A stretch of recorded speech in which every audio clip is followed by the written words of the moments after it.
auditeurs, auditrices qui nous écoutent à travers le monde, par votre étude maintenant arrive chez vous. Avant de commencer, nous allons prier. Père Céleste, Dieu fort, puissant et grand dans le combat, nous te disons merci Seigneur parce que tu nous as gardés, tu nous as protégés. Tu nous as donné la vie, le mouvement, l'aide, la respiration.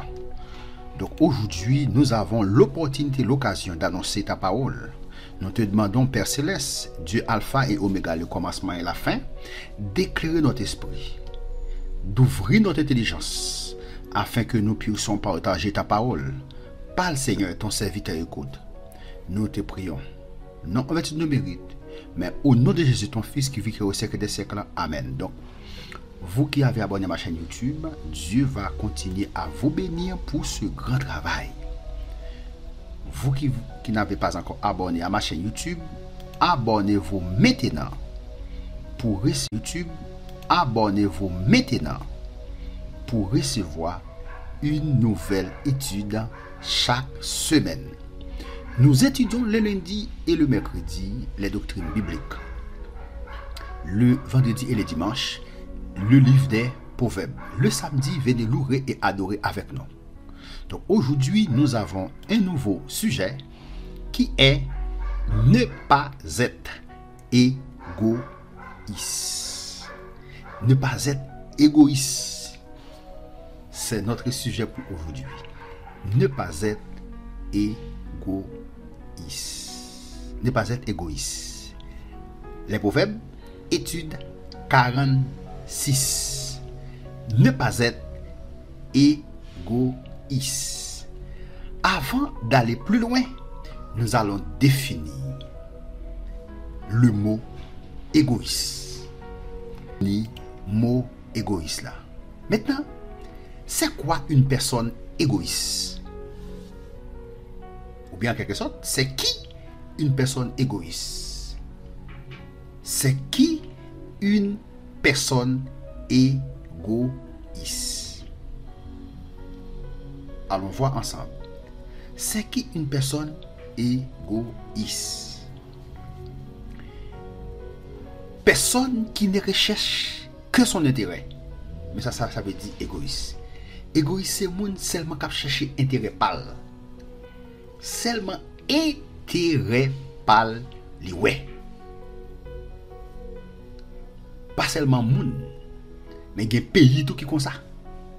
Il y a des pays qui égoïstes, qui seulement cherchent propre intérêt par eux et qui ont seulement intérêt par eux.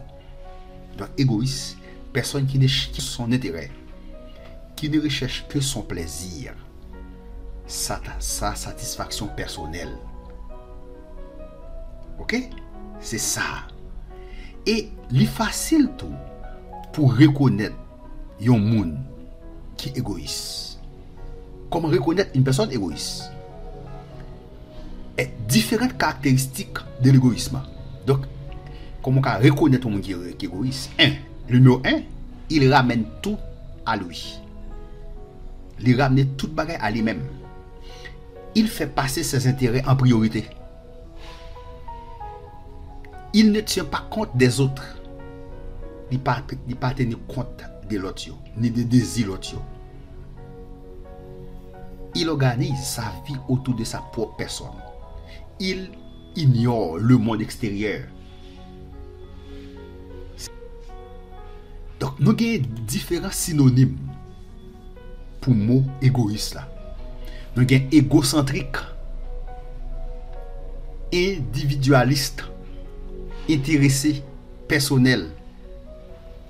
Ça, c'est différents synonymes du mot égoïste. Donc, nous sommes ensemble. Maintenant, le sujet pour vous dire, c'est ne pas être égoïste. Li à l'infinitif. Nous t'avons dit à l'impératif, ne soyez pas égoïste. Ok? Ne soyez pas égoïste. Ok, maintenant pour commencer, nous avons vu que les proverbes dénoncent l'orgueil. C'est ça, ouais. Proverbe là. Il dénoncer l'orgueil rend impossible la véritable soumission à Dieu. Il dénonce aussi un autre trait de caractère qui est contraire à la volonté de Dieu. L'égoïsme. L'égoïsme est une attitude du cœur, mais elle se voit dans le comportement. Égoïste là. Nous dit, et pour ma son bagay qui est visible, c'est en deux moun nan lié. C'est moun qui connaît l'égoïsme avec bon Dieu qui connaît ça. Parce que l'homme pas kali ça ka passer en dans cœur moun. Mais comme il dit, mais elle se voit dans le comportement. Elle se voit dans le comportement. Comportement moun a affiché a permettre ou moun ça son moun qui égoïste. Mais il y a des moun tout qui intelligent, qui connaît comportement ça yo mais qui chercher kembe comportement ça, qui chercher gérer comportement ça yo pour moun pas ouais comportement yo.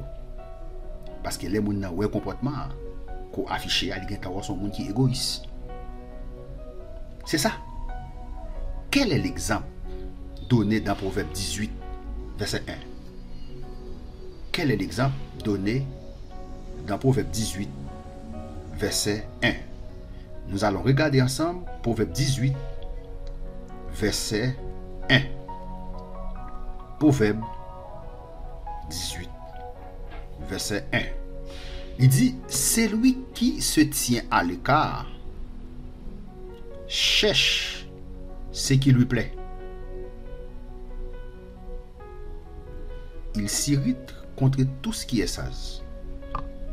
Il s'irrite contre tout ce qui est sage. C'est lui qui se tient à l'écart. Moun qui mette à l'écart, ça qui passe. L'a chercher ça qui fait le plaisir. Il dit, il s'irrite, ça veut dire, il mette en colère, il mette en colère contre tout ça qui est sage. Noélie? Quel est l'exemple donné dans Proverbe 18, verset 1? Donc, selon vous, qu'y a-t-il de mal à vouloir se tenir à l'écart? Selon vous-même, dans le commentaire, répondre. Qui ça qui gagne de mal pour vous le mettre à l'écart? Qui ça qui gagne de mal? Qui ça qui gagne de mal? Un monde qui veut mettre à l'écart, selon vous-même. Qui ça qui gagne de mal pour un monde qui veut mettre à l'écart? Il y a des gens qui veulent mettre à l'écart dans une activité qu'a faite ou elle veut mettre à l'écart, c'est égoïste. Parce que livrer c'est lui qui peut être dans position ça. Livrer c'est lui qui est pour là. Il dit moi m'bana fait moun. Il pas bail participation pâle, la chercher mettre à l'écart, ça fait ça. Sentiment égoïste là. Qui dans lui. Parce que il dit c'est lui. Il y a des gens tout autant une activité à faire depuis c'est pas lui-même qui paraît. Depuis c'est pas lui. Depuis c'est pas lui-même. Parce que égoïste là, il petit Jean marche avec orgueil là tout. Depuis c'est pas lui-même, c'est l'autre monde qui fait. Il y a des gens tout depuis c'est pas lui-même qui fait activité. Depuis c'est l'autre monde qui dans tête li, c'est pas lui-même. Li boycotter, li craser. Question, selon vous, qu'y a-t-il de mal à vouloir se tenir à l'écart? Un autre domaine où l'égoïsme peut se manifester est celui des finances. Est celui des finances. L'autre domaine côté égoïste là capable de manifester. Dans quel domaine vous connaissez? Dans le domaine des finances. Yes, dans le domaine des finances. Avoir de l'argent n'est pas mauvais. Il y a un combien? Il y a un bagage qui est mauvais, il y a un bagage qui est mal. Mais le désir de s'enrichir peut l'être. Gagner l'argent par un bagage qui est mauvais. Oui, parce que tout ça besoin faire, il faut qu'on gagne quoi pour faire. Parce que le monde là, son monde matérialiste, tout ça besoin faire net dans le monde là, pas grand presque qu'à faire sans l'argent. Avoir de l'argent n'est pas mauvais. Mais désir pour venir riche, il est capable mauvais. Quels sont des exemples de comportements condamnables? On a regardé exemple des comportements qui sont condamnables. Proverbe 28, verset 8. Il dit, c'est lui qui c'est lui qui augmente ses biens par l'intérêt. Et les amasse pour celui qui a pitié des pauvres. Il ramasse pour moun qui a pitié pour pauvres. Quels sont des exemples de comportements condamnables? Proverbe 10, verset 16. Proverbe 10, verset 16. Il dit, l'œuvre du juste est pour la vie. Le gain du méchant est pour le péché. L'œuvre du juste, travail juste là, c'est pour la vie. Il dit le gain du méchant, bénéfice méchant, sa méchant gain est pour le péché. Sa méchant gain est pour le péché. Les pauvres ou ceux qui passent par une difficulté financière sont parfois victimes de l'égoïsme de ceux qui ont de l'argent. Ça c'est vrai. Ça c'est vrai. Il dit pauvres ou bien moun qui passent par une difficulté financière, ils sont parfois victimes de l'égoïsme de moun qui gagne comme. Nous connaissons côté moun qui gagne comme a humilier moun qui pauvre, moun qui passent par un moment de difficulté. Proverbe 10, verset 15 nous rappelle que la fortune du riche est une ville forte. La ruine des méchants. La ruine des méchants. La ruine des indigents, c'est leur pauvreté. Ouais, la fortune du riche est une ville forte.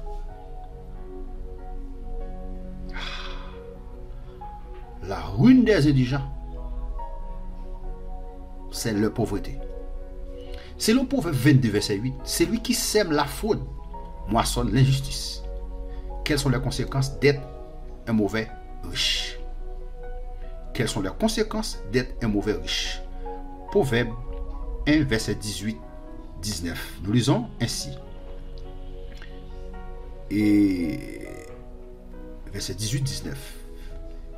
Et eux, c'est contre leur propre sang qu'ils dressent des embûches. C'est à leur âme qu'ils tendent des pièges. Ainsi arrive-t-il à tout homme avide de gain. La cupidité cause la perte de ceux qui s'y livrent. La cupidité, c'est moun qui remet l'argent. Moun qui remet comme, moun qui remet l'argent, moun ça les cupide. Nous sommes dit ça à l'argent pas mauvais en soi. Mais vle vin riche. La Bible dit, fais attention. Vle vin riche à l'extrême, c'est fais attention. Quelles sont les conséquences d'être un mauvais riche? Proverbe 11, verset 4, 17, 19. Verset 4. Au jour de la colère, la richesse ne sert à rien. Dès que ça, dans le jour de colère, la richesse n'a pas servi pour rien, mais la justice délivre de la mort. Mais la justice délivre de la mort. Verset 17, 19. Waouh! L'homme bon fait du bien à son âme, mais l'homme cruel trouble sa propre chair. Le méchant fait un gain trompeur, mais c'est lui qui sème la justice a un salaire véritable. Mon cap simé justice là, il a un salaire qui est véritable, il a un vrai salaire. Ainsi, la justice conduit à la vie. Mais c'est lui qui poursuit le mal trouve la mort. C'est lui qui poursuit le mal trouve la mort. Quelles sont les conséquences d'être un mauvais riche? Ça oui, c'est lui qui poursuit le mal trouve la mort. Ce qui caractérise l'égoïste, c'est aussi son indifférence. Il est parfois comme un étranger avec ceux qui l'entourent. Waouh! Il est parfois comme un étranger avec le monde qui entoure. Comment cela se voit? Regardez comment on fait ça. Proverbe 14, verset 10. Proverbe 14, verset 10. Le cœur connaît ses propres chagrins, et un étranger ne saurait partager sa joie. Et un étranger ne saurait partager sa joie. Proverbe 25, verset 20. Ôtez son vêtement dans un jour froid. Répandre du vinaigre sur du nid. C'est dire des chansons à un cœur attristé. Même lorsqu'il semble vouloir être ami, ces flatteries ne sont qu'une stratégie utilisée pour son propre intérêt. Ouais, qu'est-ce qui s'est passé là? Même lorsqu'il semble vouloir être, même lorsqu'il veut montrer, même lorsqu'il fait semblant qu'il livre les amis, flatterie, c'est seulement une stratégie qu'il utilise pour propre intérêt. Donc on a ça. On a utilisé, on a cherché flatter ou que ça. Créer une stratégie pour le flatter, on utilise une stratégie pour le flatter ou que ça. Pour propre intérêt. C'est ça qui est égoïste là. C'est dans Proverbe 27, verset 14. Si quelqu'un bénit son prochain à haute voix et de grand matin, cela lui est compté comme une malédiction. Ou qui ça le dit? Si on monde bénit prochain à haute voix et de grand matin, cela lui est compté comme une malédiction. Dit à bout pour nous regarder texte ça, Proverbe 27, verset 14. Il dit, si l'on bénit son prochain à haute voix et de grand matin, cela est envisagé comme une malédiction. Si quelqu'un bénit son prochain à haute voix, comment on ne fait bénir au monde à haute voix? Ça, les clés l'expliquent. Moun qui fait un bien pour le monde, font bagaille pour le monde, et puis on marche du monde ça, marche gagne ça. La Bible dit ça, c'est pour malédiction. La Bible dit ça, il compte comme une malédiction. Pour qui ça? Pour faire un bagage pour le monde. Pour marcher dit X, Y, Z. La Bible dit ça. Jésus dit ça. Il dit, moun qui fait bien, et puis qui marche cléon. Marcher dit ça. Marcher dit ça par tous côtés. La Bible dit, ou déjà venez ça, ou déjà venez ça, les récompenses. Pas qu'à espérer récompense encore. Hein? Yeah! Ou que tu as marché 10 ça, marché garé, je fais ça pour un tel, je fais ça pour un tel, je fais ça pour un tel, je fais ça pour un tel, je fais ça pour un tel, et vous laissez ça propagande. Eh bien, la Bible dit si vous faites ça, vous faites pour malédiction. Quelle exhortation trouve-t-on dans Romains 12, verset 13 et 15? Romains 12, verset 13 et 15. Romains 12, verset 13, il dit, pourvoyez aux besoins des saints. Faites provision, hein? Exercez l'hospitalité. Exercez l'hospitalité. Pourvoyez aux besoins des saints. Faites provision, n'est-ce pas? Pour des croyants, pour des serviteurs. Il dit, exercez l'hospitalité. L'hospitalité, c'est qui ça lié? C'est clair, hospitalité, c'est monde qui recevoir monde, qui apprend à recevoir monde bien. Verset 15. Réjouissez-vous avec ceux qui se réjouissent, pleurez avec ceux qui pleurent. C'est pour content avec monde qui content, c'est pour réjouir avec monde qui a réjoui, et c'est pour pleurer avec monde qui a pleuré, c'est pour crier avec monde qui a crié. Donc je dis, nous avons partagé avec vous sujet ça, qui c'est ne pas être égoïste, ou bien en quelque sorte ne soyez pas égoïste. Nous sommes qui sont égoïste là, et c'est tout le monde qui voulait ramener tout intérêt à eux-mêmes, mais qui paraît pas seulement garder intérêt pour là, mais ouais intérêt l'autre pour nous. Que bon Dieu bénisse vous, que bon Dieu cache vous, que bon Dieu couvre vous. Partagez, faites des commentaires. Si vous n'avez pas encore abonné, je vous recommande maintenant à vous abonner. Je vous demande maintenant à vous abonner à ma chaîne YouTube. Dieu va continuer à vous bénir pour ce grand travail. C'était serviteur qui t'a partagé parole Seigneur avec vous. aider nous faire travail là, partager études ça dans différents groupes pour nous capable atteindre plus de monde. Merci, à la prochaine pour une prochaine